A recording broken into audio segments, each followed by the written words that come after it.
Fired up. Just do your thing here, bud. Nobody's any better at this than you are. Have fun. Take a deep breath. Give him hell at the end. Good luck to you. Fight like hell like we do every week. You are the best here. Brett, be affirmative. You told me to get on. Info. Ready. Ready. Go slow. Green, green, green. Lock it down, lock it down. 14. I'm destroyed, and I just got drove through like 6 times on the 14. What the f*** is he thinking? That is the stupidest thing I've seen in my career. Literally. Everything you described is accurate. Haven't even finished the second stage yet. Half the field's wrecked. Hell yeah. 11 got it. Proud of you there, Mac. Good job, pal. Thanks, man. Good job all day. Great work, my man. Great work. Keep putting yourself in position. We'll win our share, right? We got one back today, brother. Good job. Therefore, great job, guys.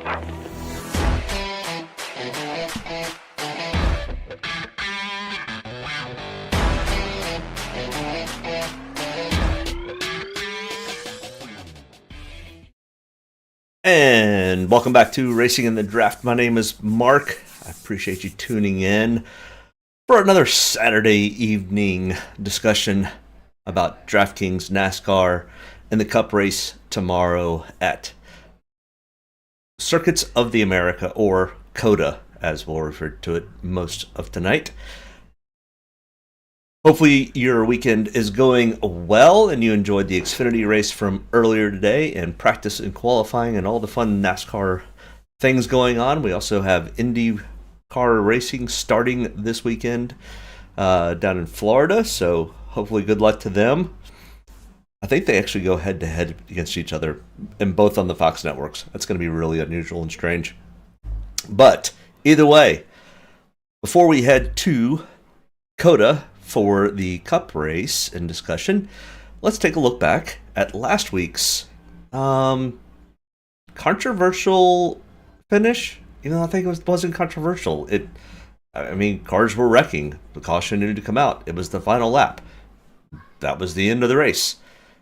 Either way, I think I do agree with somebody made the comment of, well, I think it was on the teardown.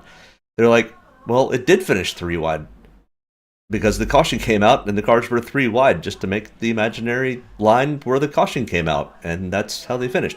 But that's kind of how they finished right there. Christopher Bell taking first, Carson Hocevar with a heck of a run finishing in second, and Kyle Larson with an intact car finishing in third. So congrats to Christopher Bell on punching his ticket to the playoffs and getting his first win of the season. I'm sure there will be many, many more to come. Either way, let's take a look at the optimal lineups from Atlanta. I did get a message earlier this week. One of our viewers did very, very well in the Chrome Horn event. I actually did okay in the Chrome Horn event. I did much better in a single entry and one of the multi-entry lineups. We'll get to that in just a moment. But I had a very, very good weekend last weekend, to say the least. Optimal lineups from Atlanta. Very, very much what I thought they were going to be. It was all guys. I thought we might get 1 or 2 guys because of how many laps they could lead. I thought we might be able to get one of the Penske's in the optimal lineup. But they ended up having not so great finishes, so that kind of spoiled that fun. And everybody from the top 17 back, or actually the bottom 17 and back, made the optimal lineup. Christopher Bell starting in, this was, you could have almost seen this coming, at least with 4 of them. Ross Chastain, Denny Hamlin, Ricky Stenhouse Jr., and Christopher Bell all seem to be almost must-haves. But typically when you've got the almost must-haves, it doesn't ever turn out that way. So I did not have that in the lineup that I ended up winning a decent amount of money on. But it was close. Either way, yeah, it was all place differential, all 6, no dominators in the optimal lineup. As you can look down, the other drivers not in the optimal lineup, Joey Logano led 83 laps and did not make the optimal, but he still had 44.2 points. He still was in the top 10 of the points getters. So if you ran some of those guys, you ended up with probably a decent day. Because I'm not sure that I saw anybody in any of the lineups that I ran, and I think I probably ran in, I don't know, 9 or 10 different tournaments, and nobody had this lineup. If they had, they would have definitely beaten everybody else. But either way, our optimal lineup challenge after 2 races, we don't have any multiples as of yet. That's pretty typical. You might see one at this point, but will we get another driver to punch their second optimal lineup in the optimal lineup challenge? Guessing, looking at this list, you could potentially see a Christopher Bell. You could potentially see Suarez as an outside shot for an optimal. But Kyle Larson definitely is probably the best contender to getting the second optimal lineup this year. So here's how my day ended up finishing. In a the hot rod, which was a 3-entry max, up against almost 8,000. I did end up getting first place with 396 points, and as you remember, the 423. And then I also finished in first on the Rainbow Warrior single entry, which only had 588 people in it with that same lineup. So I had quite the good weekend, and hopefully everybody else watching did also. If you did, make sure you hit me up in the comments and let me know. I'd love to hear about the success stories, and if any of the advice that I happened to give helped you out, and hopefully it did. But with that out of the way, and last week being last week, let's get to this week. We go road course racing. We're finally off the Super Speedways. We're going to go road course racing, which, once again, this is just a different build-up than, I don't know, what, let's see, we've got 5 road courses and 6 Super, so 11 out of the 36. So 25 of our races, well more than 80%, are what I would consider the oval style races, which are a little more typical dominators and a little bit of place differential and finishing positions, where this, once again, because there's not enough real points to go around, or dominator points to go around, that typically is not one of the things we're focused in on. We are focused in on place differential and finishing position, and finishing position really becomes kind of the key, because it's really tough, because we don't have the big wrecks like we do at the super speedways on these road courses. Well, not typically, but either way, we are headed to Circuits of the America for the Eco Park Automotive Grand Prix. It is a road course. This year is different than the previous 3 years. NASCAR changed the layout to a 2.3 mile track instead of a 3.3 or 4.3. 3.3. I can't remember. Either way, I think it's 3.4. I can't remember what the old road course was, but it's now 2.3 miles and it's 20 turns. And we have increased the race length from, I think it was 68 to now 95. So there is more potential for some dominator points to come into play. But even then, there's only a total of 66.5 dominator points. And fast laps will still get spread out a little bit throughout the field, which is the higher point. Then that's not correct. My math, I didn't add something correctly there. But either way, there's not a whole lot of dominator points, is kind of what I'm saying. And here's the new layout. Track comparisons, you can still, it's 3.426 was the old one, and it was still 20 turns. But here is, you could still compare it to the old Circuits of the America track, Sonoma, Watkins Glen. You could put Road America in there, but are so far removed at this point from Road America, you could still even put in the Roval as another road course. And because they turn left and right, you can put the Chicago Street Course in there. And I did for some of our comparisons that we're going to look at. Our optimal lineups from the past 3 Circuits of the America races that we've had. As you can see, it's all about finishing position with a little bit of place differential, and sometimes the Dominator does come into play. Typically, whoever's going to finish in first most of the time typically has a decent amount of Dominator points. That's just the nature of the beast with road courses. But William Byron last year started first, finished first, led 42 of the 68 laps. Joey Logano was the largest place differential, 35th to 11th. Christopher Bell started in 4th, finished in 2nd. A decent amount of fast laps, not as many laps led, and then the rest of it was mostly place differential. So we're really going to focus in on who do we think may finish in the top 10, who might lead the most laps, and such.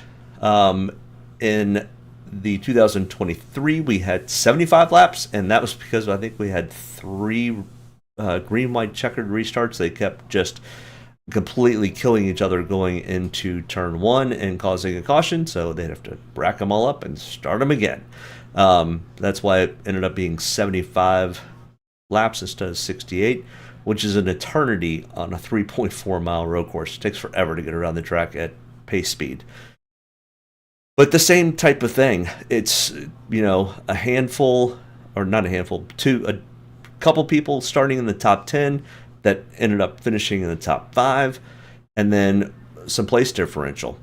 And once again, it's not a ton of laps led. It's none of that. So it's mostly place differential and finishing position is really what we're kind of going for. And that's the case on any of these road courses that we're looking at. Even Watkins Glen was 92 laps, so that's going to be a little bit closer to the total laps that we're going to see for tomorrow's Circuits of the America race, being 92 laps. But even then, you had Ross Chastain, who started first, finished in 4th, but he led 51 laps. He led most of stage 1, or actually all of stage 1, and then they had a big enough lead that they were able to pit tires and still come back out in first and led quite a few laps in stage 2. Then stage 3 got a little bit wonky and people started doing some wrecks, but Ross was able to survive most of that.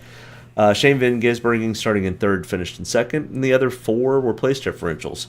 So once again, its finishing position is one of the big keys, because if we look at these point totals, the bottom is 44 points, 49 points, 48 points, and 48 points. So we're not looking for a huge points total. And when we look at this, start in first, finish in first, gives you 45 points. If you start in 5th and finish in first, it's 49 points.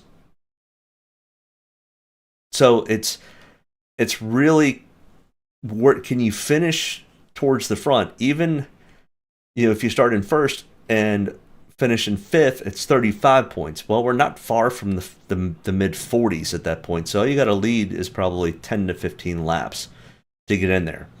And this kind of shows what we're talking about when we're looking at the top 15 in points.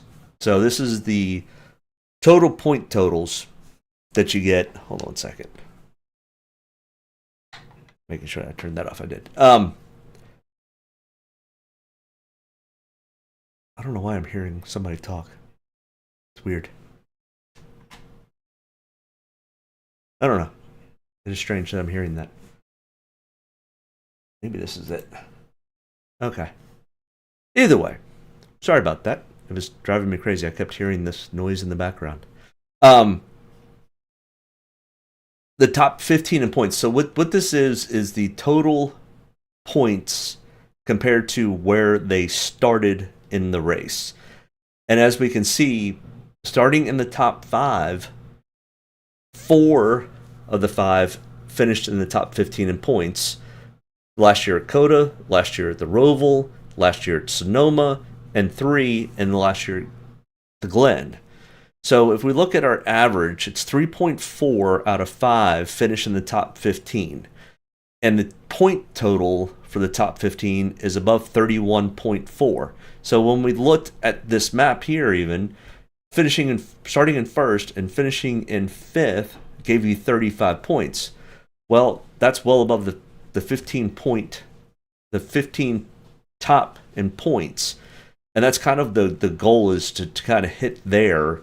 I mean, if you can get all 15 spread out through many different lineups, you're typically going to end up cashing in pretty well. So what then this does is looks at, okay, Chase Elliott, Tyler Reddick, Carson Hocevar, Bubba Wallace, and Daniel Suarez are all finished starting in the top 5. Well, at this point, I didn't put in the ranking systems and go, okay, who has the best potential to finish in the top 5, or even potentially even with a win? Well, it's Chase Elliott and Tyler Reddick are the top 2. Carson Hocevar would be next.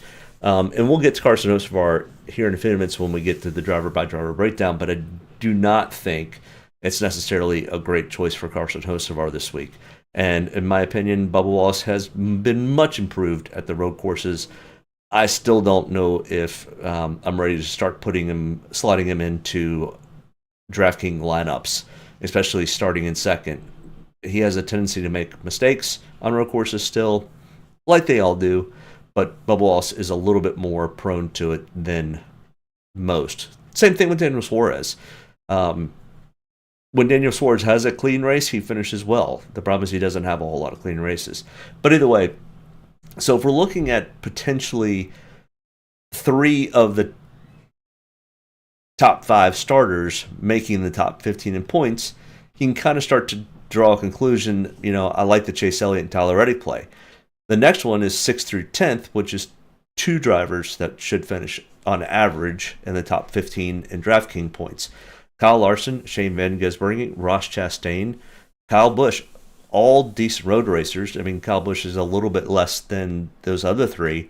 But Todd Gillen has actually started to improve also. But out of this group, so right now I like the Chase Elliott, Tyler Reddick, Kyle Larson, Shane Van Gisbergen, and Ross Chastain play.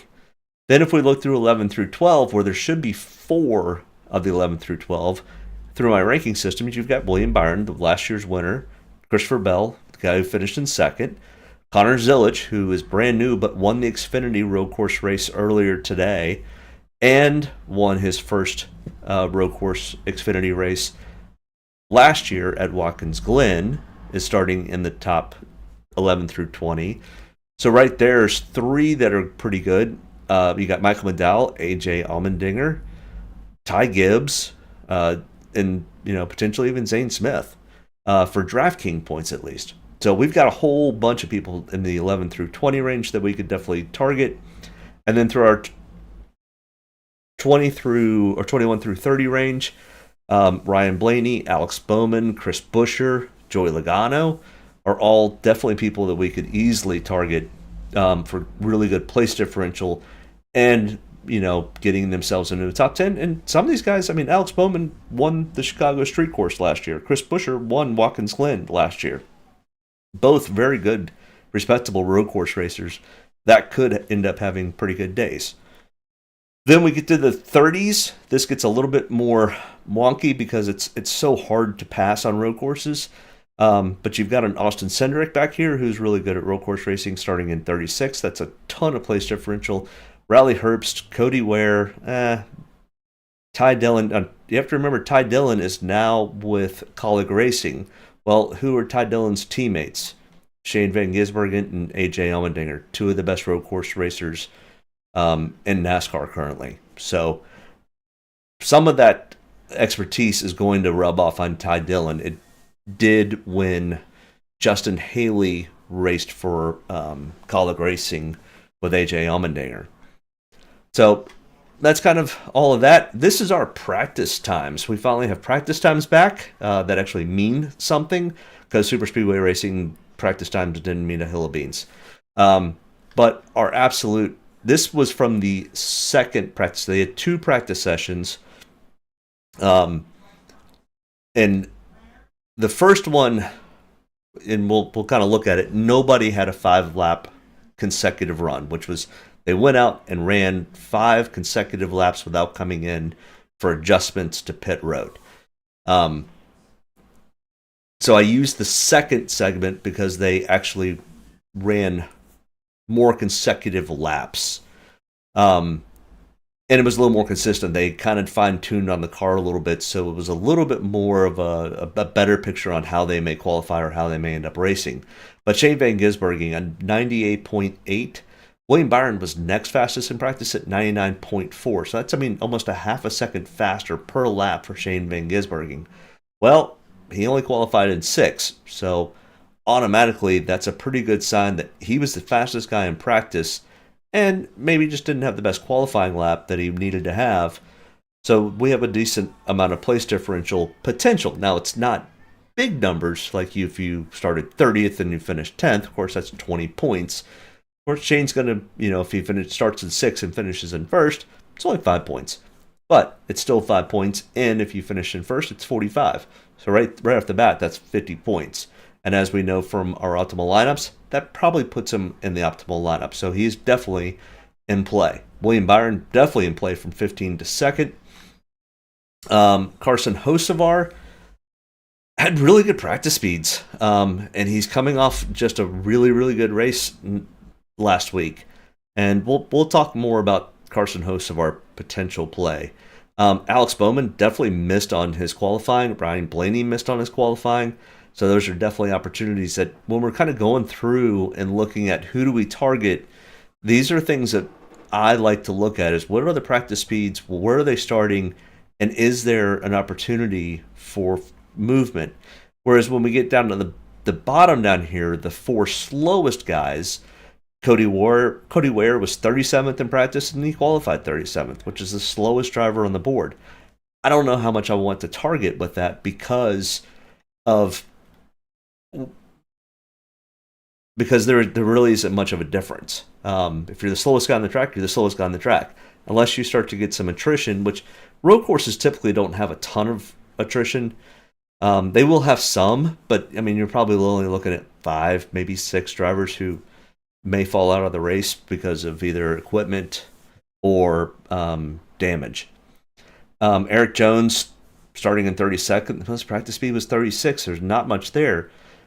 Ricky Stenhouse was 34th, but then qualified 22nd. Well, he kind of outkicked his coverage, in my opinion. What you're looking for is somebody like a Ryan Blaney, 25th to 4th, or an Alex Bowman, 21st, starting in a 5th in practice.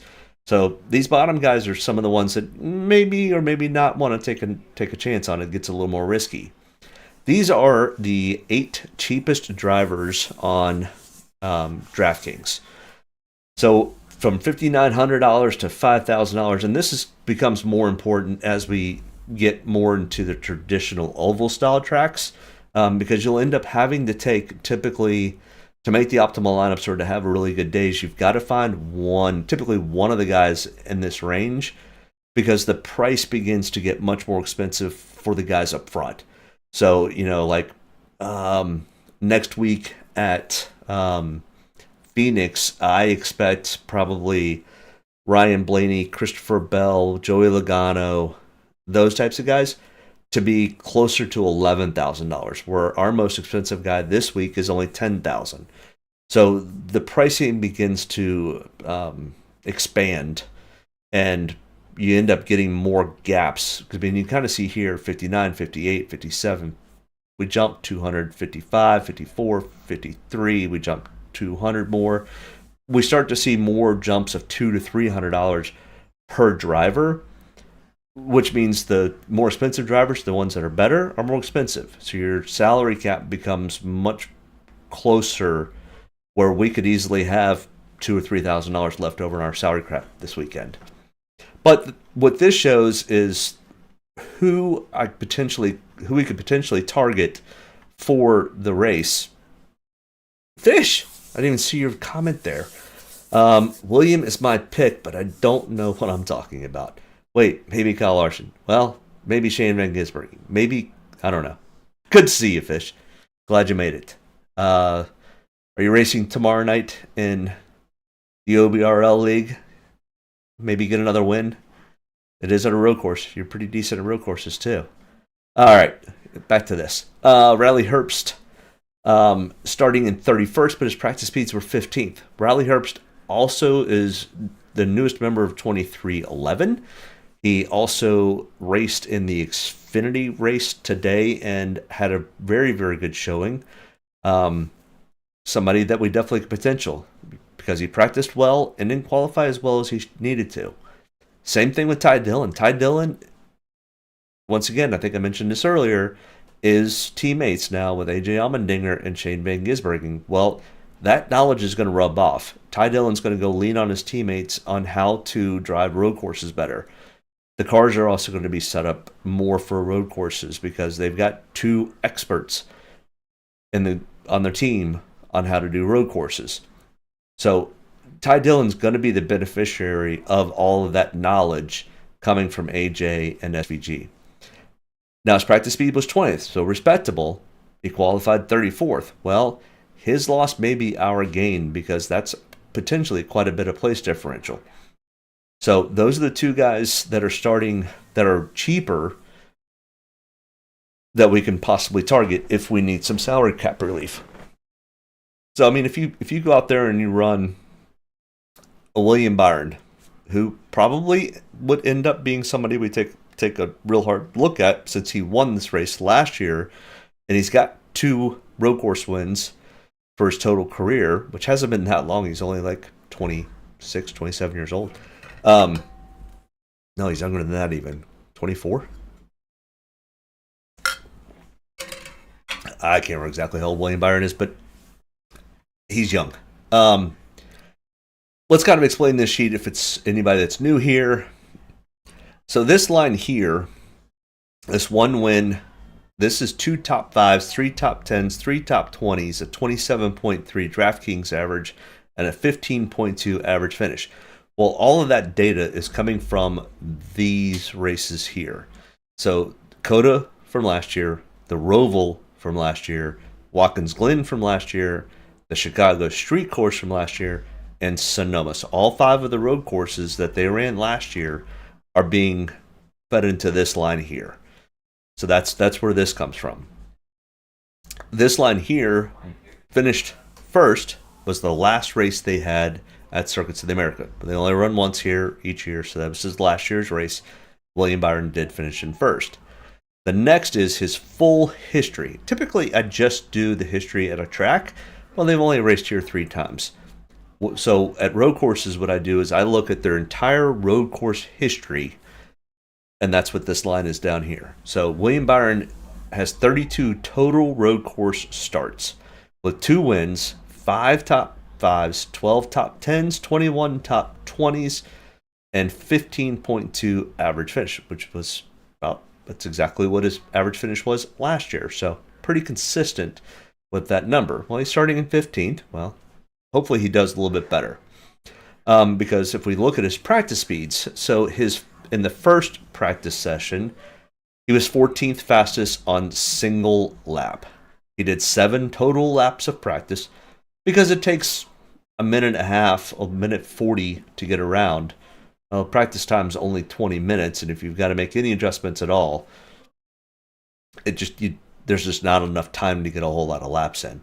Whereas when we get to like a Martinsville or Richmond or a Bristol, and they've got 20 minutes, they'll clip off 50 laps of practice, and we'll get a really much better idea how good or bad people really are over a long run. Now, he did not do a 5-lap consecutive run at all in either one of his practices. So his first practice, he was 14th. He improved in his second practice to 2nd. And then he goes out and qualifies 15th. So indications are he's got some pretty good speed in here. Just missed a little bit in qualifying. So with his past history and winning this race last year, I think William Byron, unless there's a mechanical issue or he gets wrecked or wrecks himself, should have probably a top 10, maybe a top 5 finish. Well, with that being said, we can then go to our handy dandy calculator and we put in here he starts in 15th, even if he makes it up to 5th. And let's say he's got 5 fast laps and he doesn't lead any. Oops. Doesn't lead any laps there. Well, that's 47.25 points. Well, if we can go back and remember what made the optimal lineup, that's real close to where he needs to be for optimal lineup. So as we go throughout the driver-by-driver breakdown, we'll refer back to that handy-dandy calculator to kind of see, is this somebody we should look at? Is this somebody we should not look at? Should we take them completely off the list? Or is it just, this is a must-have? You almost have to race this person. I don't really see anybody out there that, like when we get to Las Vegas, and if Kyle Larson's fast in practice and he qualifies from the pole, he's almost a must-have. So, but we'll get more into that when we find those. It'll happen probably 5 or 6 times this year that it's almost like, yeah, you just have to have that driver in your lineup. Tyler Reddick, $7,800, starting from the pole position. The last time Tyler Reddick started from the pole position, he won the race. Coincidence? Maybe. We'll see tomorrow. Either way, he was 16th in both practice sessions. And in the second one, he did 9 laps of total practice. And so he got a 5-lap consecutive run. And he was 18th out of 28 drivers who did have a 5-lap consecutive run. So, kind of held his own a little bit. Maybe a little bit, maybe fell off a little bit. But then he went out and got the pole. I mean, Tyler Reddick could. My guess with Tyler Reddick is at minimum, more than likely, if things, as long as he doesn't get wrecked or have a mechanical issue, Tyler Reddick more than likely will lead 18 of the first 20 laps. Meaning, because they have stage breaks, more than likely Tyler Reddick from the lead will pit on or around lap 18 to get tires and fuel, because everyone will need tires and fuel either just before the stage break or at the stage break. So what they'll end up doing is he'll pit on lap 18 from the lead. He'll come out, if everything goes normal, somewhere in the middle of the field, but everybody that is in front of him will still need to pit when the caution comes out for the stage break. Well, when that happens, he'll pass all those guys and end up starting back up front again. Whereas if somebody in 5th place goes in and pits, Tyler Reddick doesn't, that 5th place driver will then pass Tyler Reddick while Tyler Reddick is in the pits under caution because they bunched the field up. So you almost have to come in and pit early, so that way you can maintain your track position for stage 2. So, but a lot of wonky things happened. Earlier today in the Xfinity race, Connor Zilic was leading the race in stage 1, came in with about 2 laps to go in the stage break, before the stage break, and just as he was entering pit road, the caution came on. Well, when the caution comes out, it closes the fictitious door or window to pit road. There is no real thing, but it's a light that comes on that says you're allowed to go or you're not allowed to go. If you go and you're not allowed to go, your penalty is you have to go to the end of the longest line for the next restart. Well, Connor Zilic just missed getting into pit road on time, ended up having to get penalized.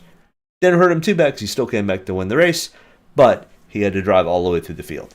So either way, Tyler Reddick starting from the pole, my guess is he gets out in front of Bubba Wallace early and leads at least the first 18 or so laps.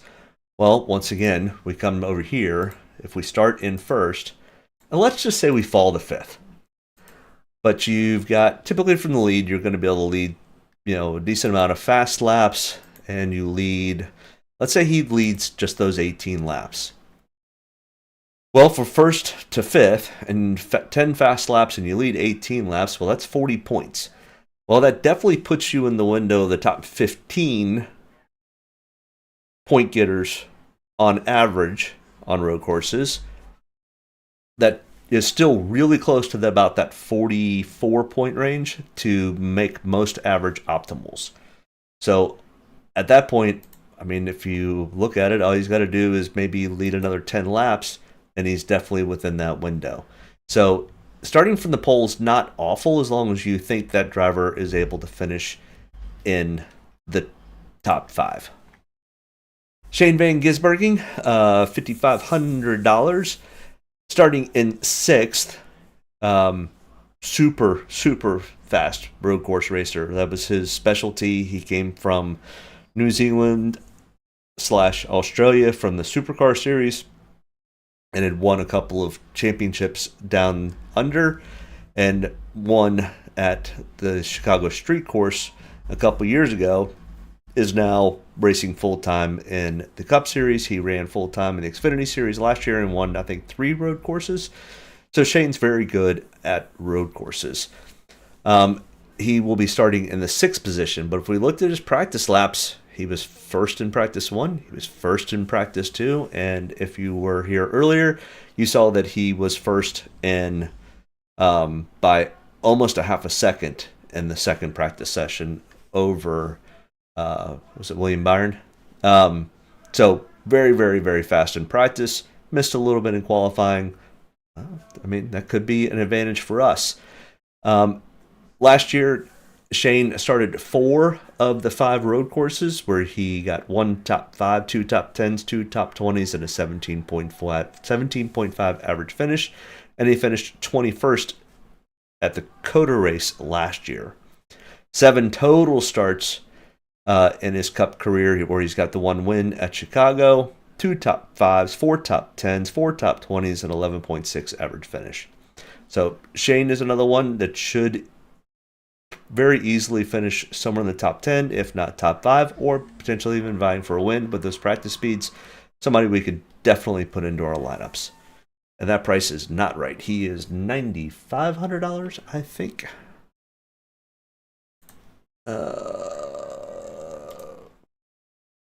$9,800. So there's my mistype of the weekend. I'm sure there will be more. Kyle Larson, 9,500. Starting in 7th, his practice speeds were very good. 4th in the first practice, 7th in the second practice, 3rd in the 5-lap consecutive average in the second practice. And the 5 races from road course races from last year, he's got 2 wins, 4 top 20s, a 14.2 average finish. And he finished 18th here at COTA last year. 38 total road course starts with 5 wins and a 14.2 average finish, matching his 14.2 from last year. Christopher Bell, 9,200, starting in 19th. He did finish 2nd at this race last year. His total history on road courses, he does have 2 wins, but last year he's got 2 top 5s, 3 top 10s, 4 top 20s, and a 12.8 average finish. His practice speeds were okay compared to his starting spot. It's a kind of about where he should have qualified a little bit better, but lots of place differential potential here with Christopher Bell. Finishing 2nd here last year. He ran road courses very well, the 12.8 average finish and 2 top 5s. I definitely think Christopher Bell is somebody that's going to be highly owned, along with William Byron starting in 15th. Lots of place differential with the upside of both of them having a great potential to finish in the top 5. So Christopher Bell, William Byron probably will so far be the 2 of the higher owns.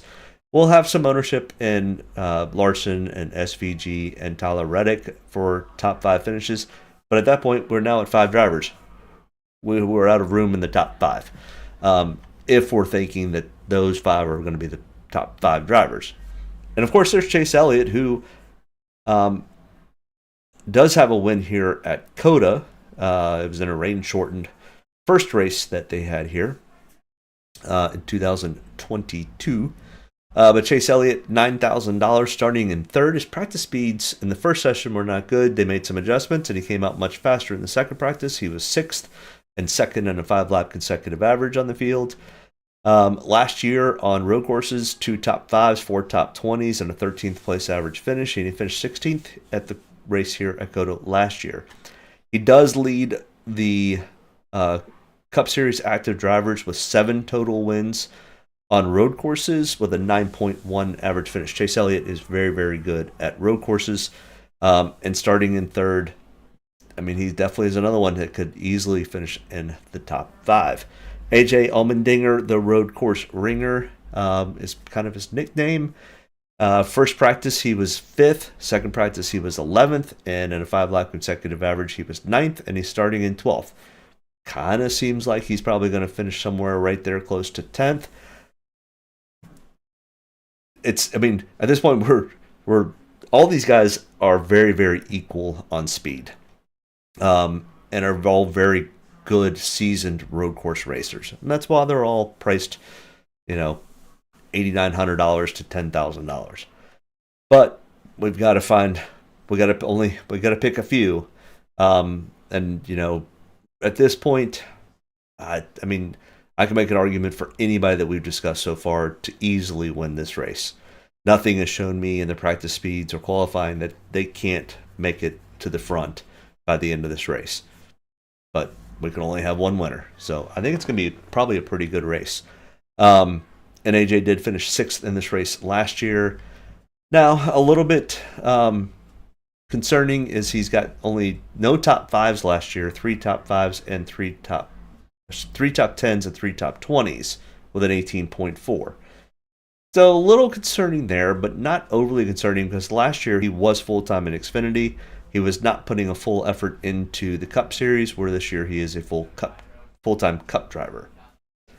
Then we've got our boy Connor Zilic, $8,700 starting in 14th. He decent practice in the first practice, but then the field caught up to him, and he 17th and 10th in 5-lap consecutive average.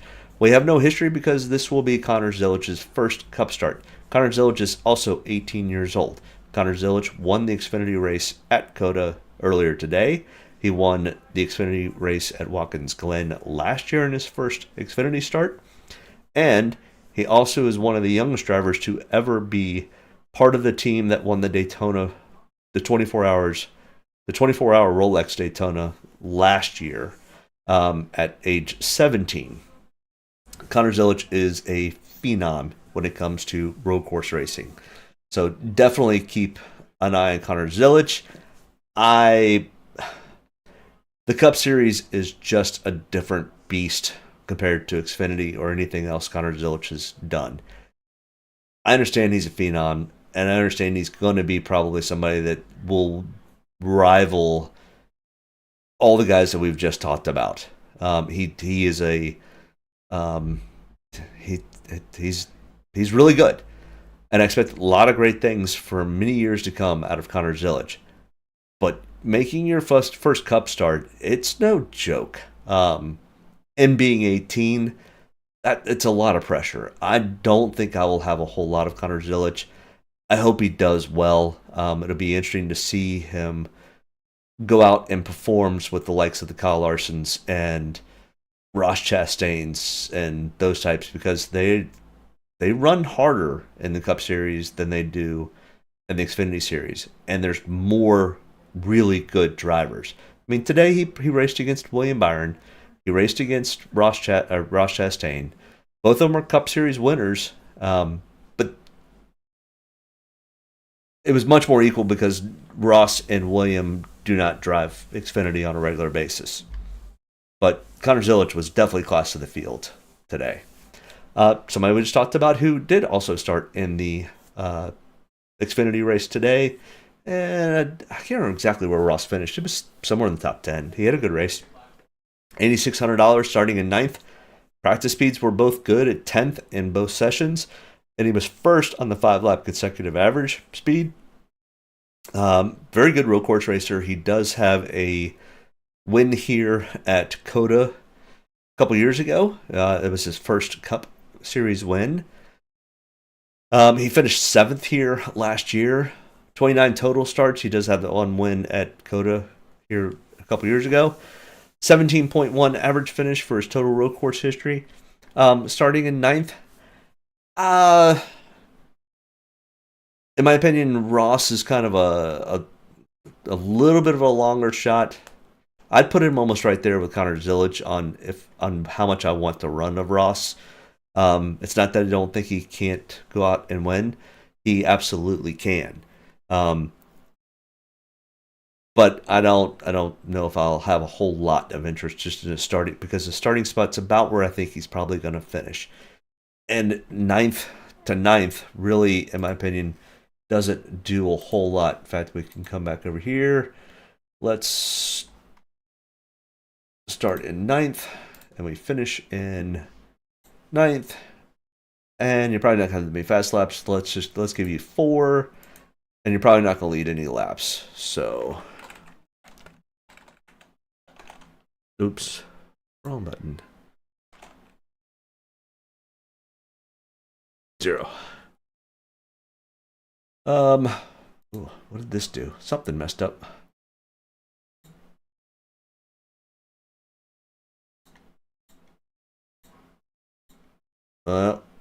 I screwed something up here. Let's go to 10th. Let's see what 10th does.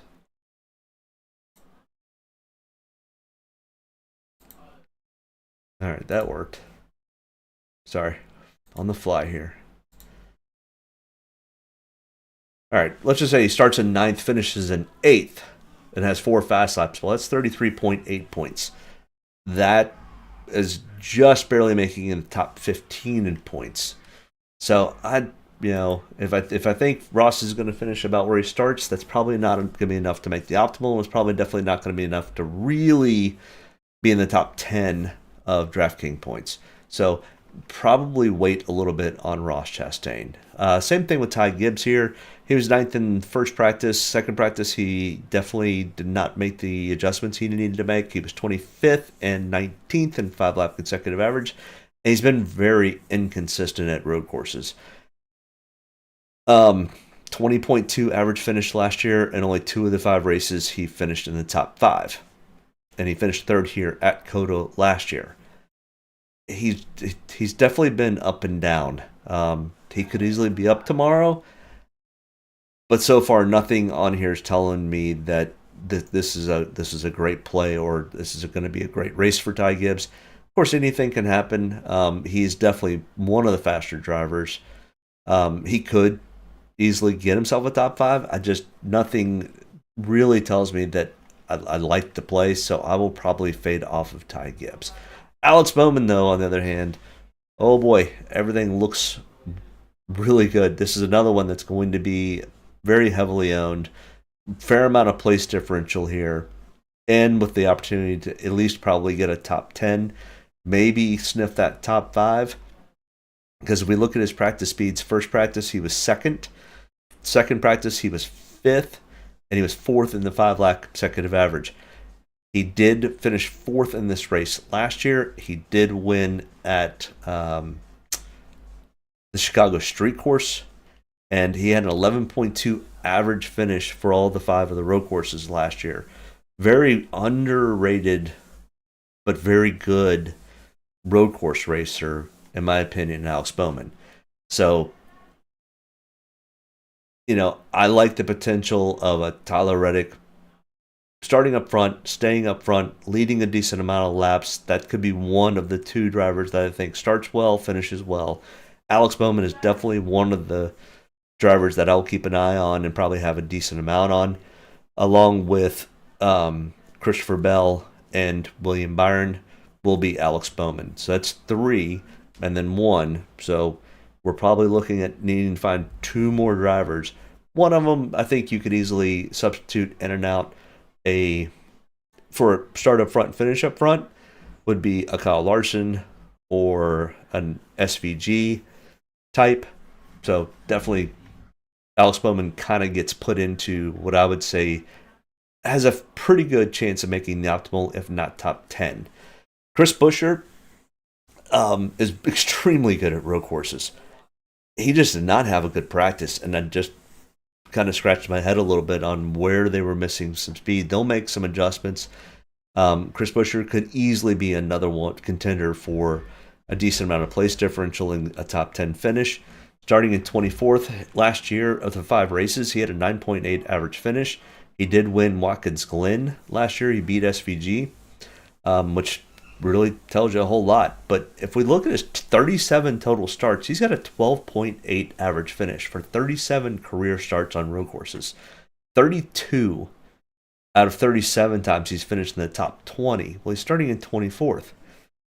What's up, Matt, family man?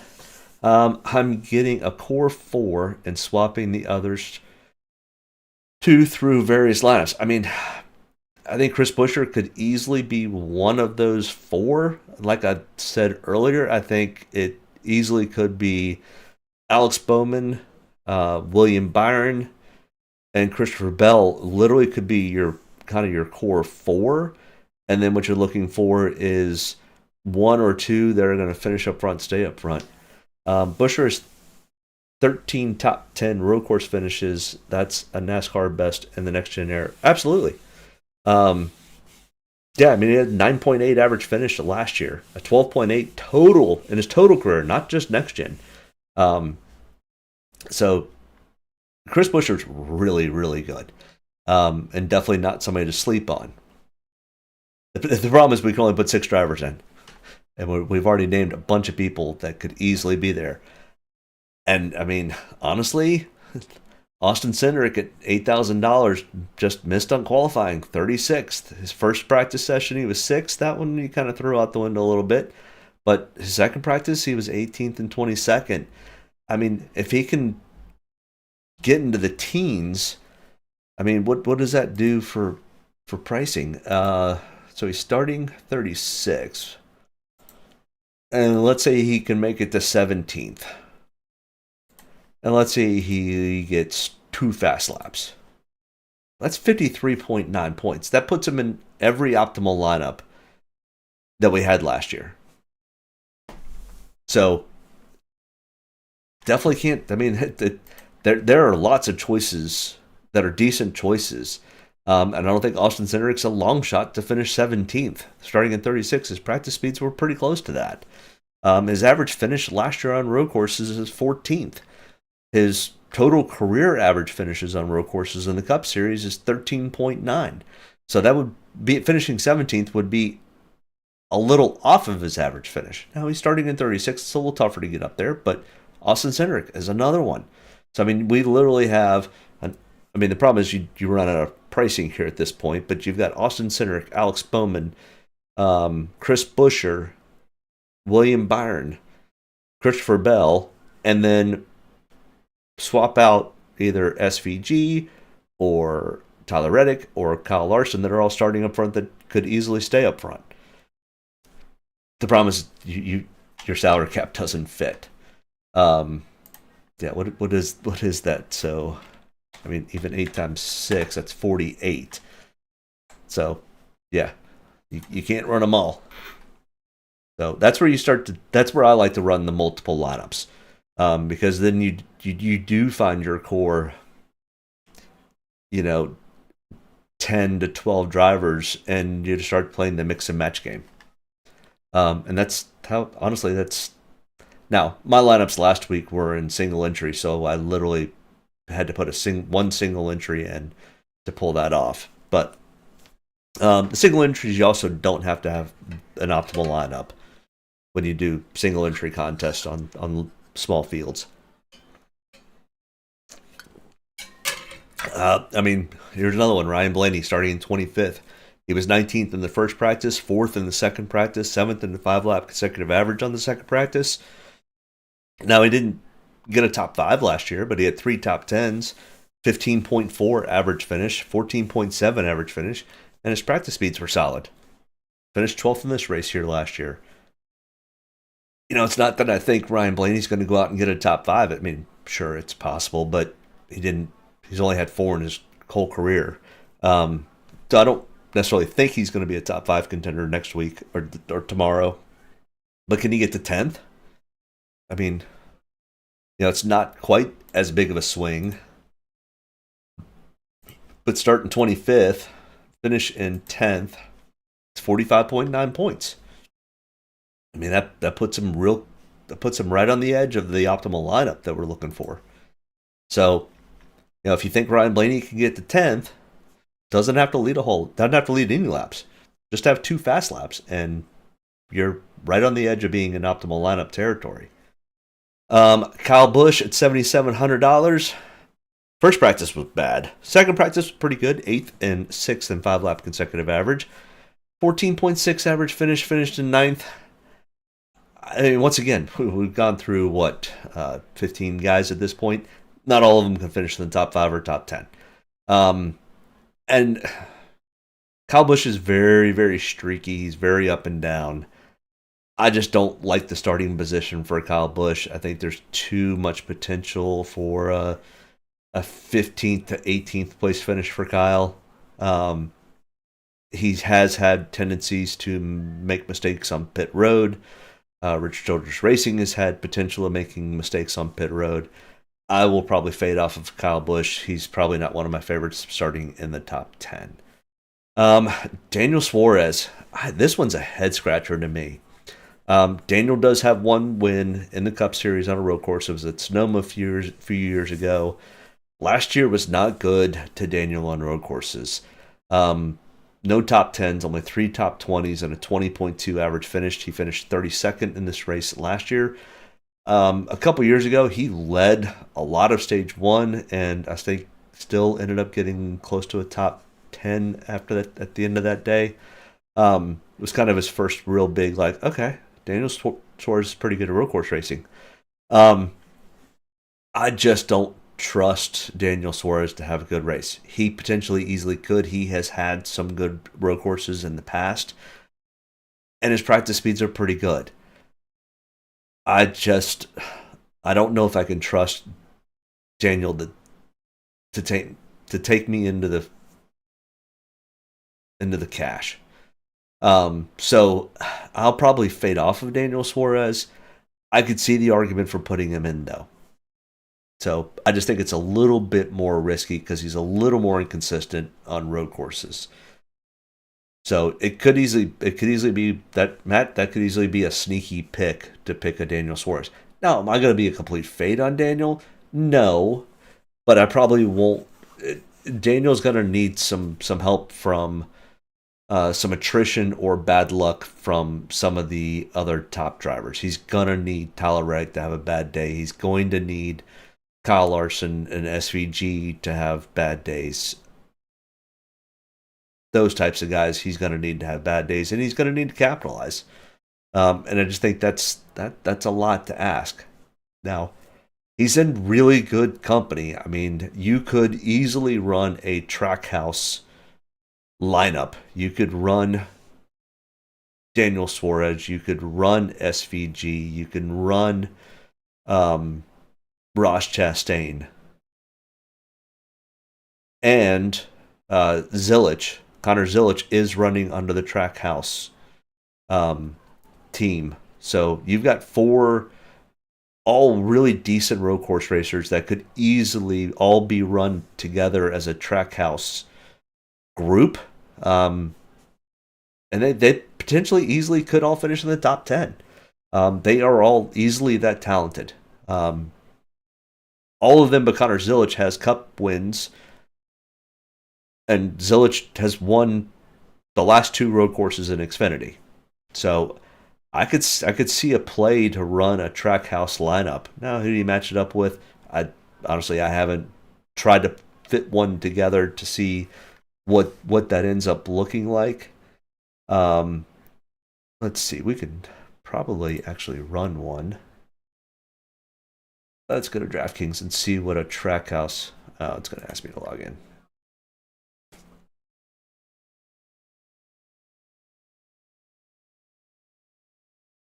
I'm going to slide this over in case I put anything in I shouldn't show.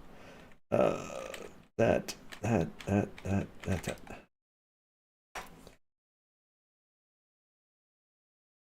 All right. So, NASCAR. Let's see what Trackhouse lineup looks like.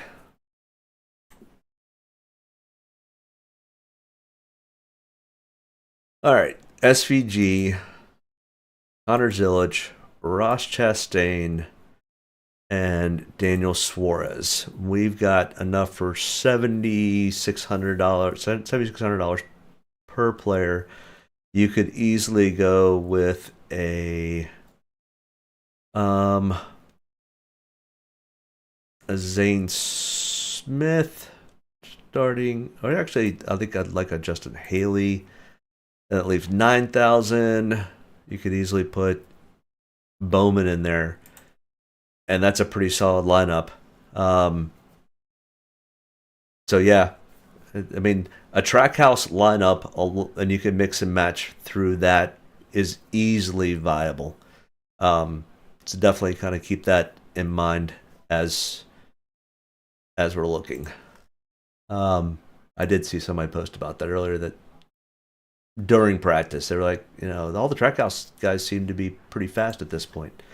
So definitely something to maybe think about doing. You could also do a colleague lineup. You've got Ty Dillon as a dark horse coming from the back. You got an SVG and a AJ Allmendinger with that group. So there could be lots of interesting builds for this race tomorrow. All right, Michael McDowell, who won at Indy Road Course a year and a half ago, $7,500, and he's always run road courses very, very well. 13.6 average finish. He's starting in 16th. His practice speeds were 12th and 13th.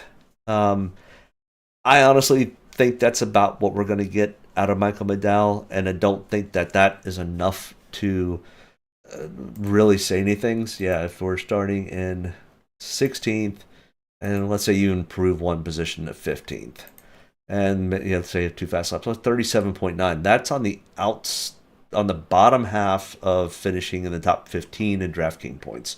So I'm not sure I want a whole lot of Michael McDowell. I just don't know if there's enough there for me to be really that interested. Same thing with Chase Briscoe. His practice speeds were okay. He was 20th in the first practice, 12th and 8th in 5-lap consecutive average on the second practice. But he had a 24.4 average finish last year. Now, that was with Ford and with Stewart Haas Racing, who was struggling. I just don't. I mean, in his total Cup career, he's only got 6 top 10s.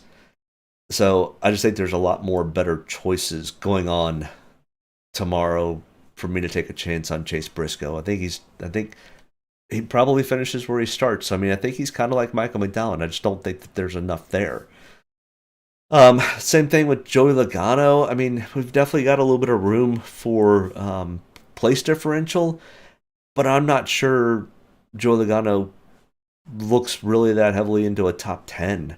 He was 17th in first practice, 22nd in the second practice.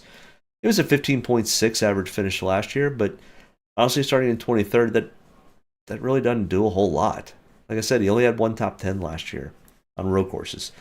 I'm probably not really that interested in Joey Logano, so you can run if you're looking for those sneaky picks that might get overlooked, you could go potentially a Joey Logano with a Daniel Suarez type of play. Hint, hint, Matt, family man, always looking for the sneaky pick. Denny Hamlin at $7,100 starting in 11th. Boy, his practice speeds were just not good. 23rd in first practice, 32nd in the second practice. His 5-lap consecutive average was 25th. Last year, he only had 2 top 20s, no top 10s, a 23.8 average finish. And Denny Hamlin self-admittedly says he is not. He used to be okay at road courses before everybody became really good at road courses. And all he wants to do is survive this road course. I think if Denny Hamlin's running somewhere between 11th and 18th, he's going to walk out of there and be like, I'm happy with it. I finished. Let's go on and do some oval racing. So this just is not in Denny Hamlin's wheelhouse right now, and he's just not concerned with it. He knows he doesn't have the speed to keep up with the SVGs and Kyle Larsons and Chase Elliott's and Connor Zilich's and that group out there. So unless something happens to fall in his lap, it's not going to happen. So I'm not really that interested in Denny Hamlin. Carson Hocevar, starting in 4th. Honestly, Carson Hocevar outkicked his coverage on qualifying. His first practice speed was 13th. He improved to 3rd, which is incredible. And if we look at his last year's stats, 15.8 average finish. His total career is a 13.2. The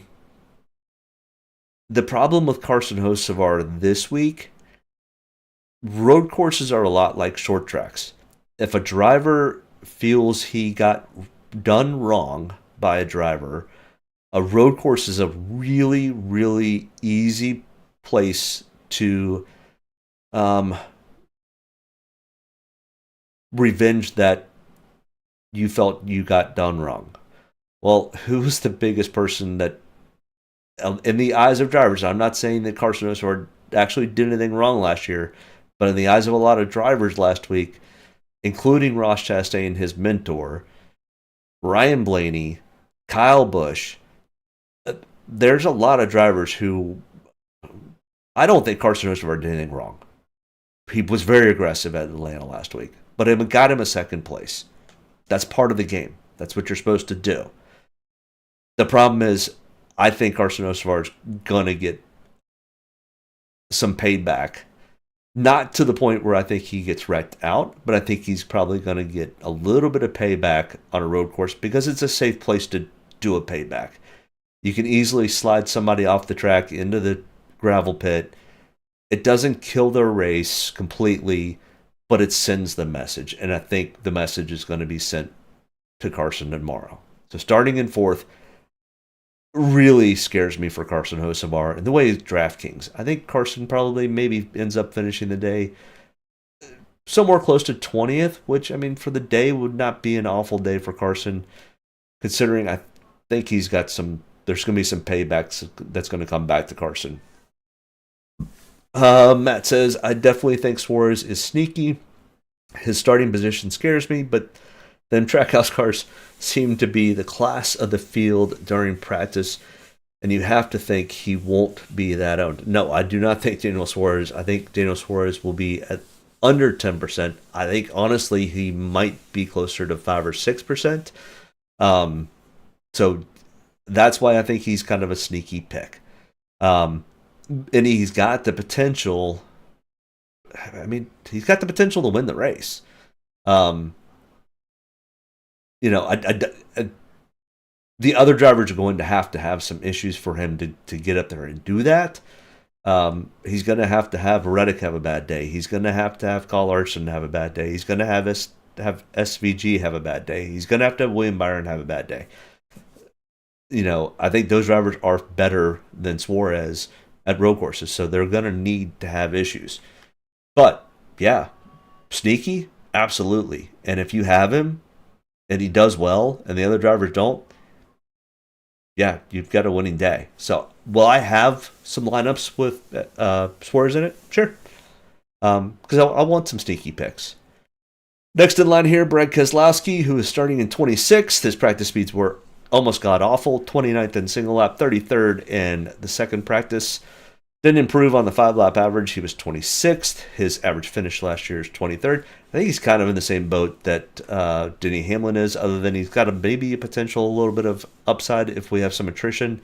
But I don't think Brad Keselowski is going, ooh, I think I've got a shot at winning a road course tomorrow. I think he's like, let me just survive.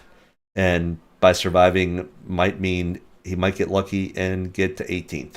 And I don't think that's enough in my book. So I will probably be fading off of that. Bubba Wallace starting in second.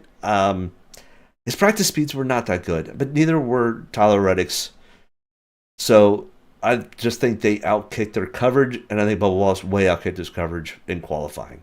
Bubba's much improved on road courses.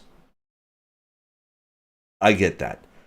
But, last year he had an average finish of 14.8. His total career, he's at 22.3. He's definitely headed in the right direction. Is Bubba Wallace at a point where I think he's going to go and win tomorrow's race or win a road course? I don't think we're there yet. And if he does and it burns me, I think Bubba Wallace is going to be, if not lower owned than Suarez, probably the same. I'm looking at probably a 5% ownership on Bubba Wallace, and it's even more risky. So I will be a fade on Bubba Wallace. Wish him the best of luck. Hope he gets a top 10. That'd be great.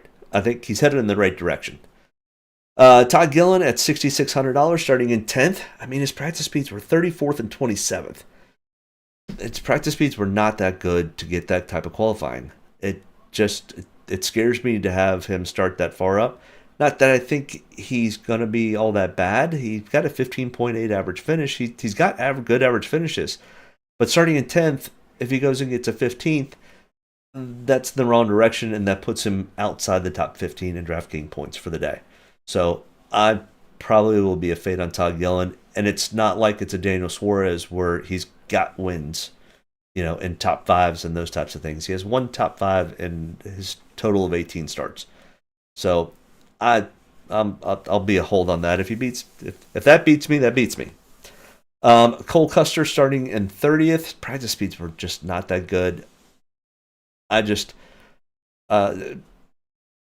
going to fade off of Cole Custer in the Cup Series. Total, he's got two top 10s, 19.3 average finish. Even in the Xfinity Series, he was decent at road courses, and he would vie for top fives, but this is just a different beast. So I'm gonna probably be a hold on Cole Custer. I think a good day for Cole is to finish 20th, and I don't know if 10 spots of place differential and a 20th place finish gets me where I need him to be.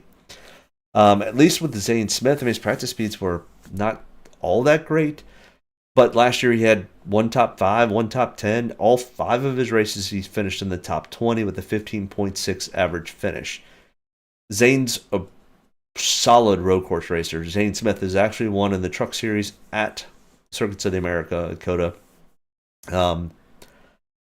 Probably a sneaky little pick. I think Zane will probably be under 10% owned because he's starting in 20th, and that's probably going to scare some people off.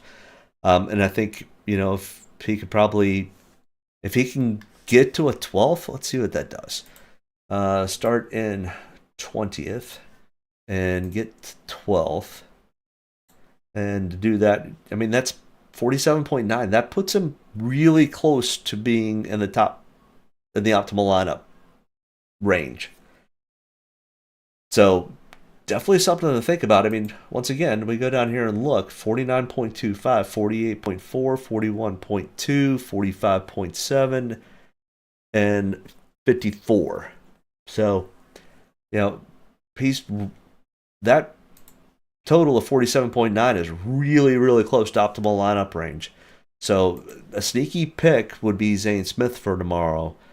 And somebody that I will probably have a little bit of ownership in. I'll put him in some sneaky spots because I think he's going to be overlooked and under-owned. So, Matt, if you're still watching, Zane Smith would be another good potential sneaky pick. Justin Haley in the same boat, starting in 29th. He was 11th and 15th in practices. Last year was not great, but he was also in the Rick Ware car for all of the road courses last year. He may have been in the 7 car by the time we got to the Roval. But prior to that, he battled with SVG 2 years ago when SVG won. And starting in 29th, we've got a decent amount of place differential and a pretty good price point on Justin Haley. So, I'll have some shots with Justin Haley and Zane Smith, both a little bit cheaper options, some potential value. We're starting to get into the point where we've got a few guys that I'd be interested in that are going to be cheaper than this. But Justin Haley would be definitely one I would be interested in. Josh Berry, even starting in 35th, I just do not have any interest. He has not done well at all in the Cup Series on road courses. 25.3 average finish out of 6 starts last year. He's never been in the top 20. Last year in the 5 races, he was a 30.4 average finish. So I'm a fade on Josh Berry, even starting in 35th. And I'm pretty much a fade. I'm a fade on John Hunter Nemechek, starting in 33rd. His practice speeds were not good. 36th and 24th.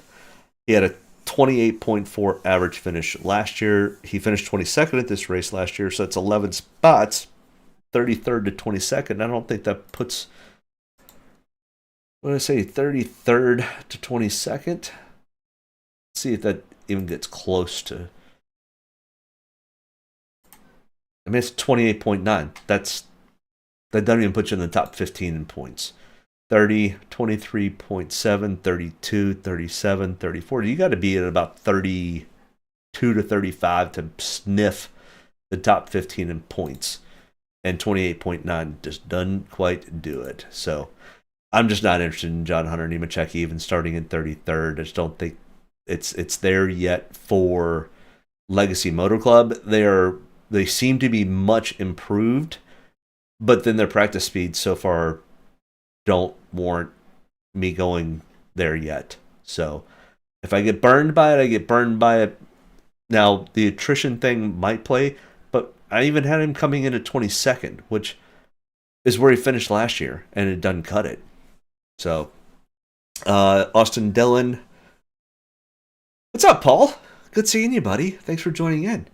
Austin Dillon, 6,400, starting in 27th. His practice speeds were 32nd and 31st. His average finishes were 28.4. Just no interest here. There's just not enough, in my opinion, talent compared to the rest of the field. So I'm a fade on Austin Dillon. I don't even think there's anything sneaky to try to play it. It's not like it's a Justin Haley or a Zane Smith. I would much rather play those two guys than an Austin Dillon.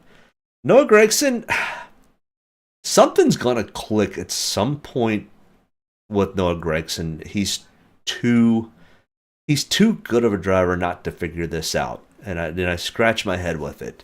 And him being with Stuart Haas last year, I think really set him back. And then him getting in trouble by saying naughty or liking naughty things on the internet, not that naughty. Kind of set him back a little bit, but Noah Gregson's great for this sport. He's great with the fans. He's great with his sponsors. I hope he figures it out and has a good run. The problem is he's starting right in that. I just don't know if there's much more than 17th for Noah right now. I'm hoping there is at some point, but tomorrow's not it. Ryan Preece starting in 28th. I mean, practiced in 28th, both sessions. His average finish was 22.2. I just don't think there's enough upside there. And he's not as good of a race car, a road course racer as Chris Buescher, his teammate. And so he's not getting a whole lot of help. It's not like it's Ty Dillon teamed up with AJ and SVG.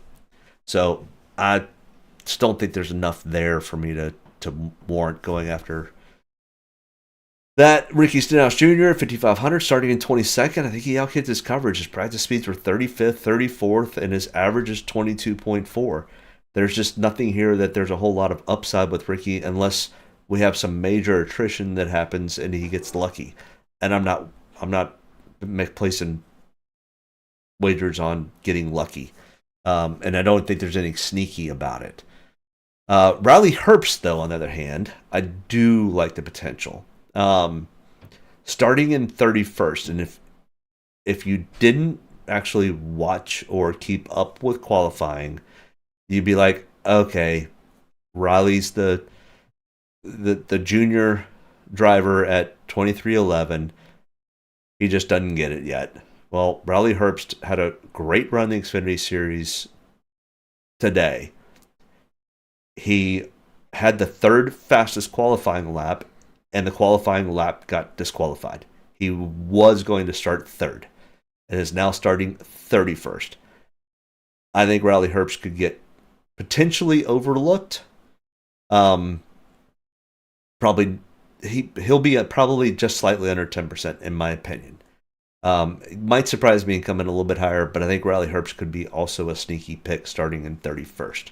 And I think he's got a potential for somewhere between 10th and 15th. So, good car. He's got Tyler Reddick and then a much improved Bubba Wallace to kind of help coach him through the Cup Series. But Riley Herbst is a decent road course racer in the Xfinity Series. So, I think Riley Herbst could end up having a decent day tomorrow. Do I think he's going to go and get a top 10? No, I don't need him to. I mean, once again, we go to this chart. You start in 31st. And if you get to 15th, That's 52.9 points. That's easily in the optimal lineup discussion. So I think Riley Herbst is definitely somebody I will probably have some ownership on. Eric Jones is right there with John Hunter Nemechek. I just don't think Legacy's got the speed yet at road courses, and Eric Jones definitely last year struggled mightily. A 29.6 average finish. In his career, he's only got 2 top 5s on road courses. Now he does have 9 top 10s out of 34 starts. So, when he was racing with Joe Gibbs Racing, he had decent road course finishes. I just don't think Legacy Motor Club is there yet. They will be. They're heading in the right direction. I'm liking what I'm seeing so far. Ty Dillon, I think, could easily be overlooked at 5,900, starting in 34th. You got to remember who his teammates are. He's got 2 of the best, AJ and SVG. His practice speeds were okay. 26th in the first, 19th in the second practice, qualified 34th. I'm willing to take some shots because he's going to continue to get instructions from the 2 of the best road course racers in NASCAR right now. So, and he's got a 25.3 average finish. It's not a slouch. I'm not sure a 25th place finish is going to put him in the top 15 in points. But if you can go and sneak out a 20th, maybe even an 18th, now we're talking. So Ty Dillon, along with Riley Herbst, be my 2 cheap options. Cody Ware starting in 37th. I mean, yeah, there's nowhere to go but up. But out of 14 total starts, his average finish is 31.6. That's the worst in the league, or worst in the race. So, even starting 37th, his practice speeds were both 37th. I just don't. Yeah, I'm not willing to take that shot. There will be some people who will, but this is not a high attrition racetrack. Even if they all pile into each other going into turn 1 on the last restart or something, you can still limp around this place for 5 laps and not go a lap down. So there's just not enough attrition, in my opinion, for Cody Ware to have. I mean, could he finish 29th? Sure, but that's not going to be enough for top 15 in points that I'm looking for, or even be able to sniff the optimal lineup. So not interested in Cody Ware. All right, so to kind of recap, kind of my 3 highest potential finishers with good place differential: William Byron, Christopher Bell, Alex Bowman, Chris Buescher, maybe Joey Logano, maybe Zilich, but Austin Cindric, very intriguing. I really like the Austin Cindric potential. To potentially win, we've got, of course, Tyler Reddick starting from the pole. We've got Ross Chastain, who has won here before. SVG, who is one of the best in class. Chase Elliott, who has won here before. All starting inside the top 10, could all easily win. AJ Allmendinger, the road course ringer, starting in 12th. After that, the Denny Hamlin, Carson Osvar, Ty Gibbs, and Kyle Busch do not interest me. Most of these guys over here do not really interest me much, except for the Zane Smith and Ty Dillon play. Pretty much anybody in this ballpark up here on the place differential side, you could easily, we'll take out the Brad K and Michael McDowell. But the Austin Cindric, Connor Zilich, Joey, Buescher, Bowman, and Herbst, I like all of those. Like the Zane Smith and Ty Dillon play, and the Justin Haley in this group here. No on Bubba Wallace. If we're looking for sneaky picks, Daniel Suarez is absolutely potentially a good sneaky pick.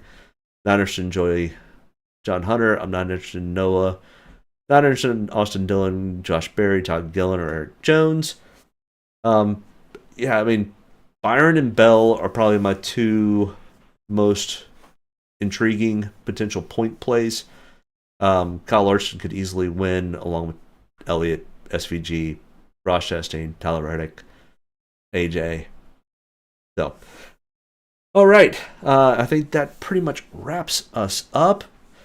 Holy smokes, another good night, an hour and 20 minutes in. If anybody's got any questions, thoughts, or concerns, make sure you hit me up in the chat. If you end up hitting tomorrow, let me know in the chat. Would love to hear about the successes. We had one of our listeners last week, excluding myself, ended up winning about $450 in the Chrome Horn last week. So congrats to them. I won't shout them out because I don't have permission to shout them out right now. But either way, you can go back and look at the comments from previous videos to figure out who it was. Paul, glad you could join. Very knowledgeable. Thanks. I'm glad to find you. Yeah, well, thank you for joining in. Was it you that won the 450? I can't go back and look at the past comments because I'm in the middle of the stream, but somebody sent me the message that was new last week. That ended up finishing well. So, but if you end up hitting for tomorrow, make sure you hit us up in the chat. Let us know, and make sure you share, like, subscribe, all the fun stuff that you're supposed to do with YouTube. I'm also on Rumble, and I'm trying to figure out how to go live on Twitter also. It's being a pain in my butt.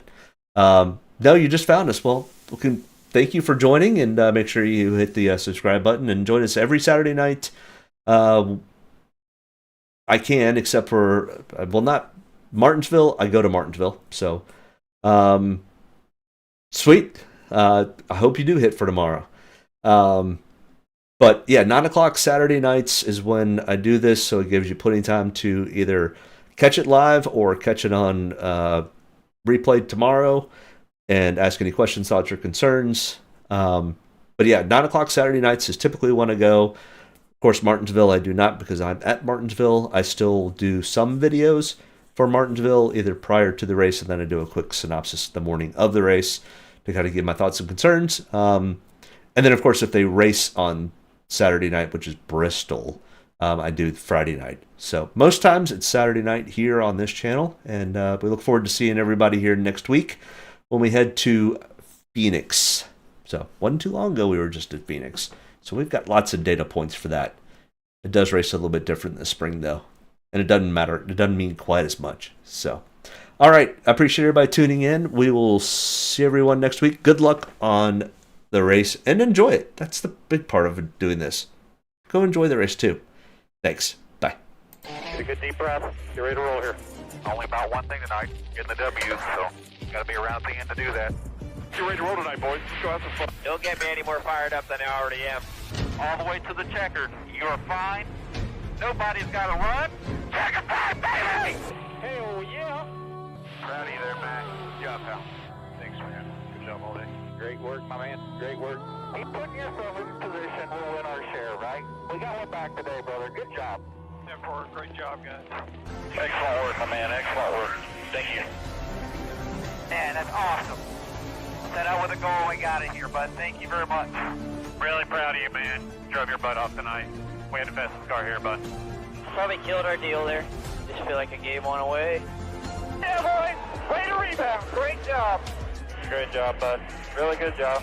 Appreciate you hanging in there with us all weekend. What a weekend. Good job. Thank you.